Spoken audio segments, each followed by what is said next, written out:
Yang ke satu, kemudian juga isu yang kedua kita melihat bahwa 100 hari ini menjadi titik langkah awal daripada tren positif yang sudah ditunjukkan dan terlihat bahwa Prabowo potensial menjadi pemimpin Asia yang dikenang.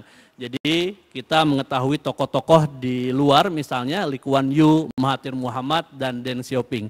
Dan 100 hari ini memperlihatkan bahwa arah ke sana itu juga terlihat ya. Arah ke sana terlihat bahwa Pak Prabowo potensial menjadi pemimpin Asia yang dikenang.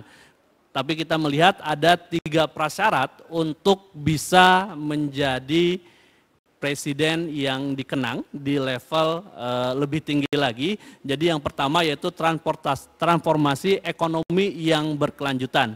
Jadi harus mampu memimpin Indonesia menuju pertumbuhan ekonomi yang inklusif dan juga berkelanjutan. Seperti yang dilakukan Deng Xiaoping yang berhasil membawa Cina menjadi kekuatan ekonomi global.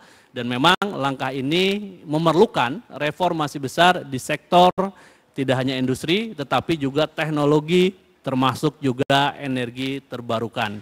Kemudian yang kedua, kepemimpinan visioner dan stabilitas politik. Seperti Lee Kuan Yew, Singapura, Prabowo perlu menunjukkan visi jangka panjang yang jelas dan membangun stabilitas politik dalam negeri.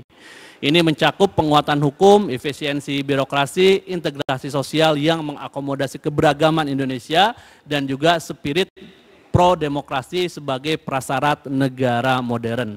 Kemudian yang ketiga juga pengaruh internasional yang kuat, harus memperkuat posisi Indonesia sebagai pemimpin minimal regional di ASEAN dan pemain penting di kancah global. Seperti Mahathir Muhammad dikenal sebagai suara yang berpengaruh di Asia. Kemudian keanggotaan Indonesia dalam BRIC bisa menjadi titik awal untuk menunjukkan kepemimpinan global.